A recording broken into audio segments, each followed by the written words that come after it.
ఓం గం గణపతయే నమః. ఐం సరస్వత్యై నమః. ఓం శ్రీ గురుభ్యో నమః. హరి ఓం. ఓం జ్ఞానానందమయం దేవం నిర్మలస్ఫటికాకృతిం ఆధారం సర్వవిద్యానాం శ్రీ హయగ్రీవముపాస్మహే. సర్వమంగళమాంగళ్యే శివే సర్వార్ధసాధికే శరణ్యే త్రయంబికే దేవి నారాయణి నమోస్తుతే. మంగళం భూయాత్. రక్షమాం రక్షమాం పాహిమాం పాహిమాం. సర్వం ఉమామహేశ్వరానుగ్రహ సిద్ధిరస్తు.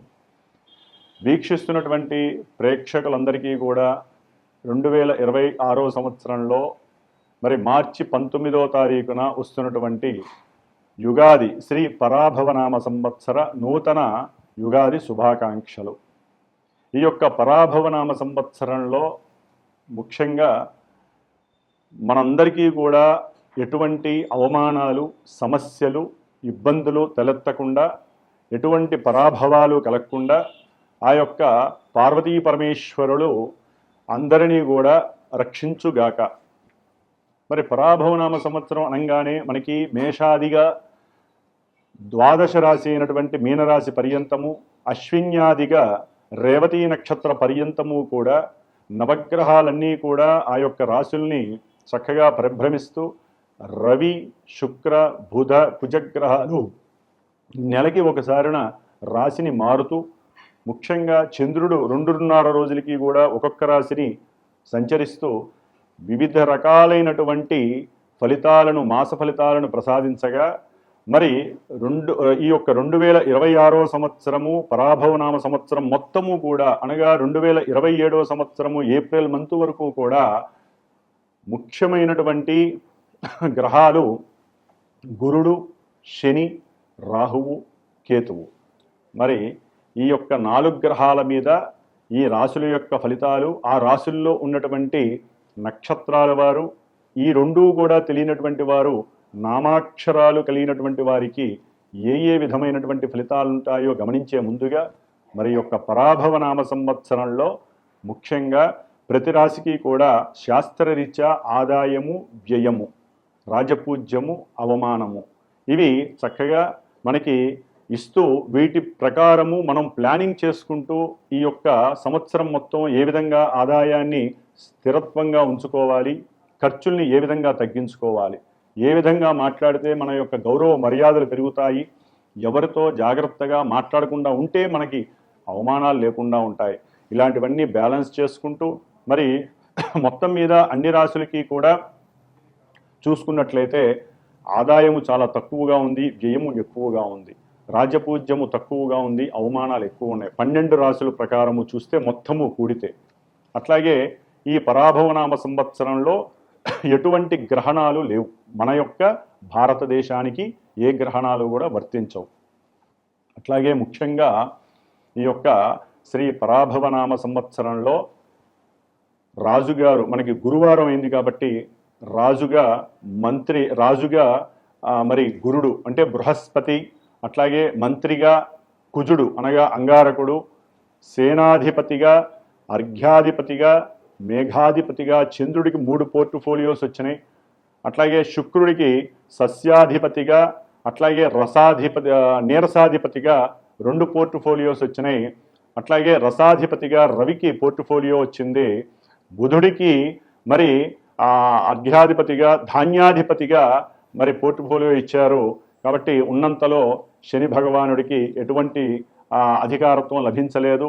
అయితే ఇక్కడ రాజుగారిగా ఉన్నటువంటి గురుడు వలన రాజ్యాలను పరిపాలించేటటువంటి వారు, ప్రపంచంలో ఏ రాజుగారైనా సరే, అంటే పిఎంలు కావచ్చు, సీఎంలు కావచ్చు, రాజకీయ నాయకులు ఎవరైనా సరే, ప్రజలని ఉద్ధరించే వాళ్ళు ఎవరైనా సరే జ్ఞానంతో మెలగాలి, చక్కటి సంభాషణలు చేసుకోవాలి, సంప్రదింపులు చేసుకోవాలి.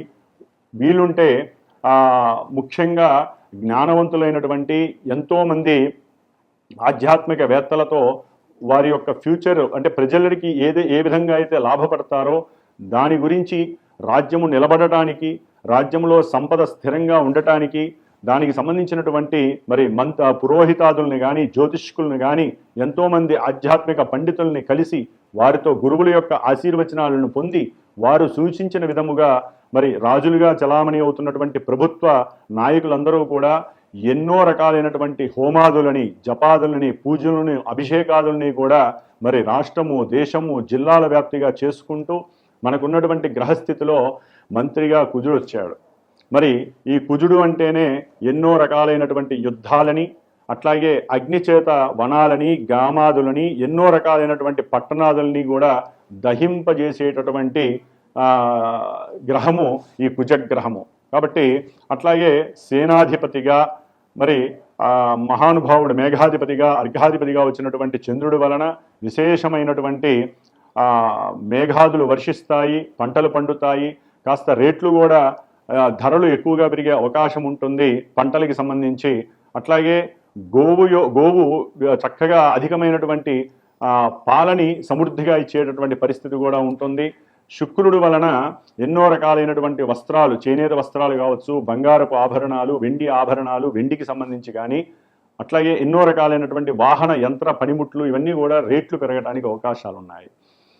అట్లాగే రసాధిపతి అయినటువంటి రవి వలన మరి నూనె వస్తువులు, ముడి సరుకులు యొక్క అంటే మనకి క్రూడాయిలు అంటే పెట్రోలు, డీజిలు, కిరసనాయిలు, అట్లాగే గ్యాస్కి సంబంధించినటువంటి ఎన్నో రకాలైనటువంటి రేట్లు పెరగటానికి అవకాశాలు ఎక్కువగా ఉన్నాయి ఈ సంవత్సరం.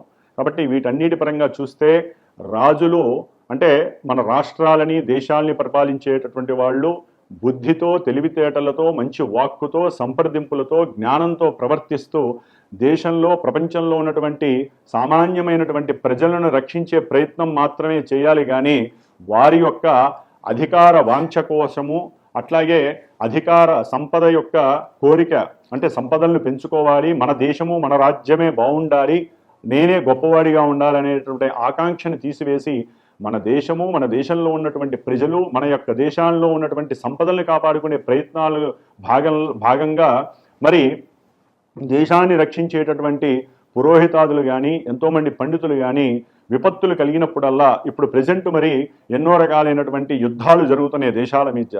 దాని వలన ఎన్నో రేట్లు పెరిగే అవకాశాలు ఉన్నాయి. ఇక్కడ అవినీతి, మోసము అన్నీ కూడా చక్కగా చారులు చేస్తుంది. కాబట్టి దానికి సంబంధించినటువంటి హోమాదుల్ని చేస్తూ ప్రజలని ఎటువంటి కక్షలు, ఎటువంటి ఇబ్బందులకి గురి చేయకుండా ఉండేటట్టుగా చక్కగా దైవానుగ్రహాన్ని అందరూ పొందాలి. ప్రతి ఒక్కరూ ఇళ్లల్లో చక్కగా విష్ణు సహస్రనామ పారాయణ చేయటం ద్వారా, అట్లాగే దైవాన్ని ఎక్కువగా ఆరాధించడం ద్వారా, సనాతన ధర్మంలో ఉన్నటువంటి వారు కావచ్చు, వేరే మతస్థులు ఎవరైనా సరే వారి యొక్క దేవుళ్ళని ప్రార్థన చేసుకుంటే మనకి జరిగేటటువంటి ఈ యొక్క యుద్ధాలన్నీ కూడా ఈ మార్చి 20 తర్వాత కాస్త తగ్గుముఖం పడతాయి. మళ్ళీ ఏప్రిల్ 3వ తారీఖు నుంచి 5వ తారీఖు నుంచి కూడా కుజుడు, శని కలవటం ద్వారా విపరీతమైనటువంటి జల గండాలు అంటే నీటికి సంబంధించినటువంటి నీటిలోని వస్తువుల వలన నీటిలో ఉన్నటువంటి పర్వతాలు, అగ్నిపర్వతాలు పేలటము, లేకపోతే జలగండాలు, ఇలాంటివి ఇంకా ఎన్నో రకాలైనటువంటి సమస్యలు ఉద్భవించే అవకాశాలు ఉన్నాయి. కాబట్టి ప్రతి ఒక్కరూ ఈ మే 10 వరకు కూడా, ఏప్రిల్ నెల మొత్తము కూడా హనుమంతుడికి సంబంధించిన హోమాదులు కానివ్వండి, హనుమాన్ చాలీసా పారాయణలు, సుందరాకాండ పారాయణలు, ఈ విధంగా హనుమంతుల వారిని ప్రార్థించడం ద్వారా కుజ శనుల యొక్క కలయిక వలన రాష్ట్రాలు, దేశాలు నాశనం అవ్వకుండా ఎటువంటి యుద్ధాలైనా సరే ఆగిపోయే ప్రయత్నము ఒక్క హనుమంతుల వారు మాత్రమే చేయగలరని ఆశిస్తూ, మరి ఈ యొక్క పరాభవనామ సంవత్సరంలో మేషాది రాశి పర్యంతము కూడా మీనరాశి వారికి ఏ విధంగా వారి యొక్క ఫలితాలు శుభంగా ఉంటాయా, కొన్ని ఇబ్బందులు ఉంటాయో తెలుసుకునే ప్రయత్నం చేస్తూ అందరికీ కూడా ఈ పరాభవనామ సంవత్సరం చాలా చాలా సౌఖ్యపరమైనటువంటి సిరి సంపదల్ని ప్రసాదిస్తూ, ఉన్నత వృత్తి, ఉద్యోగ, వ్యాపారాదుల్ని వృద్ధి చేస్తూ, అఖండమైనటువంటి సిరి సంపదలను కలుగజేస్తూ, విశేషమైనటువంటి ప్రాధాన్యతని, గౌరవ మర్యాదల్ని పెంచాలని ఆశిస్తూ, ఓం శతమానం భవతి శతాయు పురుష శతేంద్రియ ఆయుష్యేవేంద్రియే ప్రతిష్టతి. ఓం శ్రీమాత్రే నమః.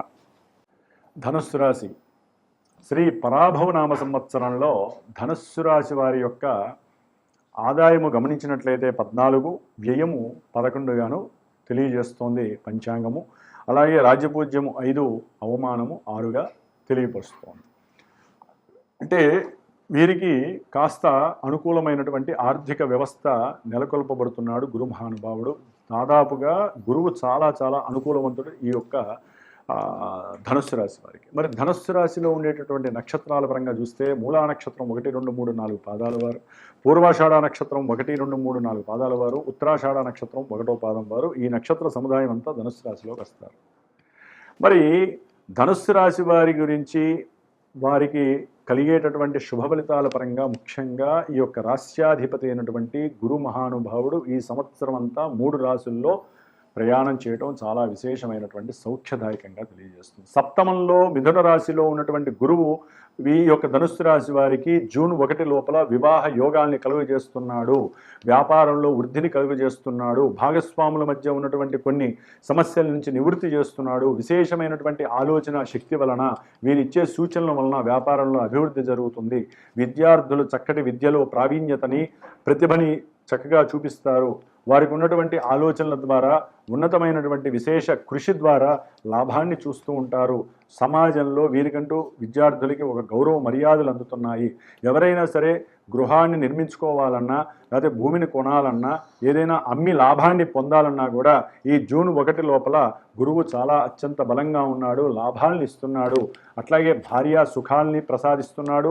ఎవరైనా సరే ఇబ్బందులు పడుతున్నటువంటి వారు అంటే దాంపత్య వియోగం చెందుతున్నటువంటి వారికి చక్కటి అనుకూలమైనటువంటి భావనలు ప్రారంభమైన జూన్ 1 లోపల వీరు కలిసే అవకాశాలు ఎక్కువగా ఉంటాయి. దాని ద్వారా సంతాన యోగం కలగడానికి కూడా అవకాశం ఉంటుంది. ముఖ్యంగా ఈ యొక్క గురుబలం అనేటటువంటిది సంఘంలో మంచి కీర్తిని ప్రతిష్టని అట్లాగే గౌరవ మర్యాదల్ని కలుగజేసేటటువంటి అవకాశాన్ని, ఆరోగ్య వృద్ధిని కలుగజేస్తుంది. ఉన్నటువంటి ధనక్లేశాలని మానసిక దోషాలని కూడా క్లియర్ చేసేందుకు గురుడు మీకు సంసిద్ధంగా ఉన్నాడు. గురువు యొక్క దృష్టితో పాటుగా తృతీయంలో ఉన్నటువంటి రాహు మహానుభావుడు మీ యొక్క సంకల్పాన్ని సిద్ధింపజేస్తూ ధైర్యంతో మీరు వేసేటటువంటి ప్రతి అడుగు కూడా మీకు స్వలాభాన్ని కలుగజేస్తుంది. ఉన్నతమైనటువంటి విశేషమైనటువంటి ప్రయాణాల ద్వారా ఉన్నతమైనటువంటి సిద్ధిని వృద్ధిని కూడా కలుగజేస్తుంది. బుద్ధి ద్వారా ప్రసరితమయ్యేటటువంటి ప్రతి వాక్కు కూడా అవతల వ్యక్తుల్ని ఆకట్టుకొని చక్కగా మీ యొక్క సంపదని పెంచేటటువంటి ప్రయత్నంలో ఈ యొక్క గురువు రాహువు చాలా విశేషంగా మీకు ఉపయోగపడుతున్నారు. అయితే గురు రాహుల యొక్క వీక్షణ ఒక రకంగా గురుచండాలత్వ దోషం కాబట్టి ఈ దోష పరిహారార్థం నిత్యము ఓం నమః శివాయ జపాన్ని ఆచరిస్తే మీరు అంచెలంచెలుగా జూన్ వరకు ఎదుగుతూ వెళ్ళిపోయే అవకాశం ఉంటుంది. అయితే ఈ యొక్క ధనుస్సు రాశి వారికి గురువు మరలా తన యొక్క అతిచారత్వ దోషం వలన కర్కాటక రాశి, ఉచ్చస్థిత రాశి, అష్టమ రాశిలోకి ప్రవేశించినప్పుడు మాత్రము విద్యార్థులకి ఆశాభంగము ఎదురవుతుంది. విద్య యందు ఆసక్తి తగ్గుతుంది, ప్రయాణాలు అధికమవుతాయి, ప్రయాణాల యందు కొన్ని కష్ట నష్టాలు అనుభవించే పరిస్థితి, మాతృ సంబంధిత అట్లాగే పుత్ర సంబంధితమైనటువంటి పితృ సంబంధితమైనటువంటి కొన్ని ఇబ్బందుల వలన కూడా మీరు చరస్థరాస్తుల్ని అమ్మే ప్రయత్నం చేసే అవకాశం ఉంటుంది. కాబట్టి ఆలోచించే ప్రయత్నం కూడా ఎక్కువగా చేస్తూ ఉంటారు. ఆకస్మికంగా మీకు ఆరోగ్యపరమైనటువంటి కొన్ని ఇబ్బందులు కూడా ధన నష్టాల్ని కలిగజేసే అవకాశం ఉంటుంది. సంతానం మీ మాట వినకపోవటం, విదేశాల్లో ఉన్నటువంటి సంతానం ఇక్కడికి వచ్చేటటువంటి ప్రయత్నాలు చేయటం జూన్ 1 నుంచి అక్టోబర్ ఎండింగ్ వరకు కలిగే అవకాశం ఉంటుంది. ఆ సమయంలో మీరు గురుగ్రహ పాశుపత రుద్ర హోమాన్ని కానీ అభిషేకాన్ని కానీ చేయించుకోండి. ప్రతి మాస శివరాత్రికి రుద్రాభిషేకం కంపల్సరీ చేయించుకోండి. దానివల్ల విశేషమైనటువంటి యోగం కలుగుతున్న ఆ సమయంలో గురువు ఇచ్చేటటువంటి ఫలితాలు చాలా సమృద్ధిగా ఉంటాయండి. ముఖ్యంగా అక్కడ ఉన్నప్పటికీ కొంచెం కష్టపడ్డ విద్యార్థులకి మంచి యోగాన్ని ఇస్తాడు. చదువేందు పూర్తిగా అభిలాష అయితే తీసేయడు. ఎందుకంటే ధనుస్సు రాశి వారికి విద్యార్థులకి ఎందుకు ఆటంకాలు ఇబ్బందులు అంటే అర్ధాష్టమ శని ప్రాబల్యం. అంటే ఆ 4వ స్థానంలో ఉన్నటువంటి శని మహానుభావుడు విద్య యందు ఆటంకాలని అట్లాగే విద్యలో సరైనటువంటి ప్రాధాన్యతని మనసుకి స్ఫురింపజేయడు. కొంత అనారోగ్యపరమైనటువంటి సమస్యలు, వాహనపరమైనటువంటి ప్రమాదాలు జరగడానికి అవకాశాలు ఎక్కువగా జూన్ 2 నుంచి అక్టోబర్ ఎండింగ్ వరకు ఉన్నాయి. మళ్ళీ అప్పుడు జాగ్రత్తగా ఉండాల్సిన పరిస్థితి. కాబట్టి ఈ యొక్క అర్ధాష్టమ శనిగ్రహ దోష పరిహారార్థమై ఆరోగ్యము అట్లాగే విద్య గురించి, ఏదైనా గృహ నిర్మాణాదులు చేపట్టేటటువంటి వాళ్ళకి, రియల్ ఎస్టేట్ వ్యాపారులకి, వాహనపరమైనటువంటి యంత్రాదులు తయారు చేస్తూ వాటిని నమ్మేటటువంటి వారికి, లోహపరమైనటువంటివి, లేదా ఫైనాన్స్ బిజినెస్ చేసేటటువంటి వాళ్ళు, ఆర్థిక సంబంధిత పరిస్థితులు ఎవరైనా సరే చేసేటటువంటి వాళ్ళు శనికి సంబంధించినటువంటి దోష పరిహారార్థమై శనిగ్రహ జపాన్ని చేయించండి, శనిగ్రహ మృత్యుంజయ పాశుపత హోమాన్ని చేయించండి. లేనటువంటి బీదలకి కానీ, కుంటి గుడ్డి వాళ్ళకి కానివ్వండి, లేకపోతే వృద్ధులకి కానివ్వండి, ఏదైనా సరే దాన ధర్మాదులు చేస్తూ ఉండండి. దానివల్ల మీకు శుభత్వం కలుగుతుంది. పూర్వజన్మ సుకృతం మిమ్మల్ని అండగా కాపాడుతూ ఉంటుంది. అయితే గురుగ్రహము నవంబర్ 1 నుంచి మళ్ళీ జనవరి 20 వరకు కూడా భాగ్యస్థానంలోకి వచ్చినప్పుడు విశేషమైనటువంటి యోగాదులు మళ్ళీ కనిపిస్తున్నాయి. భాగ్యం మిమ్మల్ని వరుస్తుంది. విద్యార్థులు ఉన్నతమైనటువంటి చదువుల గురించి తండ్రి యొక్క సహకారంతో, లేకపోతే ప్రభుత్వ రంగంలో ఉన్నటువంటి పెద్ద పెద్ద వాళ్ళ సహాయాలతో కానీ చక్కటి అవకాశాలు మీరు చేజిక్కించుకుంటారు.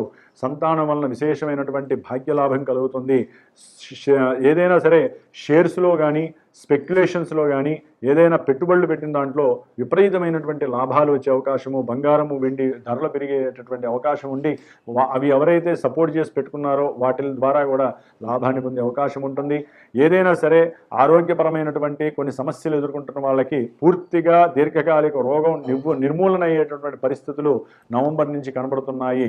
గురుబలం చాలా చాలా యోగ్యంగా ఉన్నటువంటి రాశుల్లో ధనుస్సు రాశి కూడా ఒకటి. కాబట్టి ఒక్క జూన్ నుంచి అక్టోబర్ ఎండింగ్ వరకు మాత్రము కాస్త గురు భగవానుడి అనుగ్రహం కోసం దక్షిణామూర్తిని కానీ, గురు దత్తాత్రేయుని కానీ, రాఘవేంద్ర స్వామిని కానీ ఆరాధించండి. అవకాశం ఉన్నవాళ్ళు ఎవరి కోరికానుసారం సాయినాథుడిని ఆరాధించుకోండి. అయితే ఈ యొక్క అర్ధాష్టమి శని గురించి మాత్రము ప్రతి నిత్యము 5 సార్లు, ఒకసారో పొద్దున సాయంత్రము కానీ హనుమాన్ చాలీసా చేయండి. ప్రతి శనివారము నియమాలు పాటించండి. శనివారం నాన్ వెజ్ తినేవాళ్ళు మానేసేయండి. శనివారం పూట వీలుంటే ఒక పూట భోజనం చేయండి. నూనె వస్తువులకు దూరంగా ఉండండి. ముఖ్యంగా ప్రయాణాలు ఎంత తగ్గించుకుంటే అంత మంచిది. విద్యార్థులైతే కనుక లేనిపోని దుర్వ్యవస్థలకి, దుర్వ్యసనాల యందు మీరు ముందుకు వెళ్తే కనుక విద్యలో పూర్తిగా ఇబ్బంది పడే పరిస్థితులు ఎదురవుతారు. అట్లాగే మీకు ఉన్నటువంటి గృహపరమైనటువంటి కట్టడాలు చేసిన వాళ్ళు, విద్య గురించి కానివ్వండి, అప్పు చేసిన వాళ్ళకి కొంచెం ఇబ్బందికరమైనటువంటి కాలంగా ఈ సంవత్సరం అంతా శని భగవానుడు ఇస్తున్నాడు. కాబట్టి ఇందాక నేను చెప్పినట్లుగా మృత్యుంజయ మంత్రాన్ని చేయించండి. వీలుంటే 10,000 సార్లు చేయించి మృత్యుంజయ పాశుపత హోమాన్ని చేయించండి. ఎవరికి ఏ ఇబ్బంది ఉంటే ఆ ఇబ్బంది వాళ్ళు. అయితే భాగ్యంలో ఉన్నటువంటి కేతువు డిసెంబర్ 5 వరకు మరి కొంత ఇబ్బందిని, అంటే విత్తనాశనాన్ని, అట్లాగే తండ్రి యొక్క అనారోగ్య సూచనల పరంగా మానసిక వేధని, మనోక్లేశాలని కలుగజేస్తున్నాడు. ప్రయాణాల ఇబ్బందులను కలుగజేస్తున్నాడు ఈ యొక్క భాగ్య కేతువు. కాబట్టి కేతువు యొక్క దోష పరిహారార్థం డిసెంబర్ 5 వరకు కూడా మీరు కేతుగ్రహ స్తోత్రాన్ని మీరు చదువుకుంటూ, కేతుగ్రహ మంత్రంతో బ్రాహ్మణులతో ఎవరైతే జపాన్ని ఆచరింపజేసుకుని ఒక మంగళవారం కానీ, ఆదివారం కానీ కేతుగ్రహానికి సంబంధించిన హోమంతో పాటుగా గణపతి హోమం, ఉన్నతమైనటువంటి విద్యల పరంగా అయితే గనక లక్ష్మీ గణపతి, విద్యా గణపతి హోమం చేసుకోవాలి. అదే తండ్రి యొక్క ఆరోగ్యము కానీ, లేదా భాగ్య సంపదలను కాపాడుకోవడం కానీ ఎవరైనా సరే కేతుగ్రహానికి సంబంధించినటువంటి లక్ష్మీ గణపతి హోమం చేసుకోవటము, లేకపోతే ఆరోగ్యపరమైనటువంటి ఆరోగ్య పాశుపత హోమం చేసుకోవటము, కేతుగ్రహ సంపుటితో ఇలాంటివి చేసుకోవటం ద్వారా కేతువు ఉపశమనం కలుగుతుంది. అయితే ధనుస్సు రాశి వారికి డిసెంబర్ 5 నుంచి భగవంతుడు పెట్టే పరీక్షలు ఎదుర్కోవడంలో రాహుకేతువులు ముఖ్య పాత్ర వహిస్తున్నారు. ధనస్థానంలో, కుటుంబ స్థానంలో రాహు రావటం వలన ఉద్యోగాదుల్లో ధన నష్టాలు కలుగుతాయి. ఉద్యోగాలు పోయే అవకాశాలు ఉంటాయి. ఉద్యోగంలో ప్రమోషన్లు తగ్గే అవకాశాలు ఉంటాయి. అనుకున్న కార్యక్రమాలు, కుటుంబంలో మీకు విరోధాలు, విభేదాలు పెరిగే అవకాశం ఉంటుంది. ధన నష్టం పూర్తిగా జరగడానికి అవకాశం ఉంటుంది. ఏది మాట్లాడినా తొందరపడి ఒకవేళ మాట్లాడితే అది కుటుంబ విచ్ఛేదనం కలిగే అవకాశం ఉంటుంది. అష్టమంలో ఉన్నటువంటి కేతువు డిసెంబర్ 5 తర్వాత వాహన ప్రమాదాలను ఇస్తున్నాడు, మనోక్లేశాలను ఇస్తున్నాడు. అట్లాగే తల్లితో విరోధాలని, తల్లి యొక్క అనారోగ్య సూచనల వల్ల మీకు మనోబాధల్ని కలుగజేసే అవకాశం కేతువు ఇస్తున్నాడు. కాబట్టి ధనుస్సు రాశి వారు రాహుకేతువుల యొక్క దోష పరిహారార్థము డిసెంబర్ 5 తర్వాత సంవత్సరాంతము కూడా తప్పకుండా సుబ్రహ్మణ్య ఆరాధన చేయండి. రాహుకేతువులకి జపం చేయించండి, శనికి చేయించండి. తప్పకుండా సుబ్రహ్మణ్య పాశుపత హోమాన్ని చేయించండి. దుర్గాదేవి ఆరాధన, గణపతి ఆరాధన అత్యంత శ్రేయోదాయకం, శ్రేష్టదాయకం అని గుర్తుపెట్టుకోండి.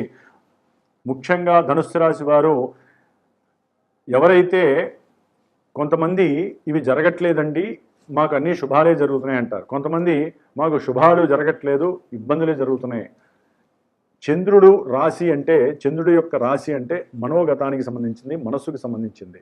అంటే మనోప్రేరితమైనటువంటి కొన్ని అభీష్టాలు నెరవేరితే లేకపోతే ఇబ్బందులు కలుగుతాయి, మనసు చెడిపోవటాన్ని సూచిస్తుంది. కాబట్టి ముఖ్యంగా ప్రతి మనిషి జన్మించిన తర్వాత ఆ సమయంలో ఉన్నటువంటి గ్రహస్థితి, ఆ సమయంలో ఏర్పడే లగ్నము చాలా ప్రధానము. ఆ లగ్నాన్ని అనుసరించి మనకి దశలు అంతర్దశలు కలుగుతూ ఉంటాయి. ఆ దశలు శుభమైనవే అశుభమైనవే, ఇప్పుడు జరుగుతున్నటువంటి దశలు అంతర్దశలు విదశలు, లేకపోతే జన్మజాతకంలో ఉన్నటువంటి గ్రహస్థితులు ఇప్పుడు ఏం సూచిస్తున్నాయి, మెయిన్ దశలు అంతర్దశలే మనకి ఇప్పుడు నెగిటివ్ ఇంపాక్టా పాజిటివ్ ఇంపాక్టా అనేవి కలుగు చేస్తూ ఉంటాయి. కాబట్టి ఇది తెలియక చాలామంది గోచారమే మా జాతకం అనుకుంటున్నారు. ఇది గుర్తుపెట్టుకోండి. కొత్త సంవత్సరం తర్వాత ఎవరైనా సరే వాళ్ళు గృహంలో కుటుంబంలో మీకు నచ్చినటువంటి ఇష్టమైనటువంటి గురువుని సంప్రదించండి. ఆ గురువుకి మీ యొక్క జన్మజాతక విశేషణలు ఉంటే కనుక, అంటే date of birth time place ఉన్నట్లయితే అవి సంప్రదించండి. చక్కగా మీ యొక్క జన్మజాతకాలని చక్కగా వివరింపజేసుకోండి. ఈ సంవత్సరం అంతా మీ జన్మజాతకంలో ఏ ఈవెంట్స్ జరుగుతున్నాయి, కళ్యాణం కాని వాళ్ళ కళ్యాణం జరుగుతుందా, విద్యలో ఆటంకాలు ఉన్న వాళ్ళు విద్యలో అసలు ముందుకెళ్తామా లేదా, ఇంకా ఆర్థికము, ఆరోగ్యము, సంతానము, కోర్టు కేసుల నుంచి బయటపడతామా లేదా, లేకపోతే స్పెక్యులేషన్ ద్వారా మేము పెట్టిన పెట్టుబడుల ద్వారా లాభం వస్తుందా రాదా, ఇంకా కొన్ని ఇబ్బందులు ఏమైనా కలుగుతున్నాయి, ఇవన్నీ కూడా దశల్ని బట్టి అంతర్దశల్ని బట్టి నడుస్తాయి. కాబట్టి చక్కగా తెలియజేసుకోండి. ధనుస్సు రాశి వారు ఇవేమీ లేనటువంటి వాళ్ళు ఏదైనా సరే ప్రశ్న జ్యోతిష్యం ద్వారా గురువుని సంప్రదించినప్పుడు ఆ సమయంలో గ్రహాల యొక్క స్థితిగతులను బట్టి మీ యొక్క ఈవెంట్స్ జరుగుతాయో లేదని తెలుస్తుంది. కాబట్టి ధనుస్సు రాశి వారు ఈ సంవత్సరం అంతా పరాభవ నామ సంవత్సరంలో సంతృప్తికరమైనటువంటి జీవితాన్ని అనుభవిస్తూ ఎటువంటి బాధలు పడకుండా ఉండాలని, హనుమంతుడి వారి యొక్క అనుగ్రహం కలగాలని ఆశీర్వదిస్తూ మరి జై హనుమంతాయ నమః. శ్రీరామ శ్రీరామ శ్రీరామ.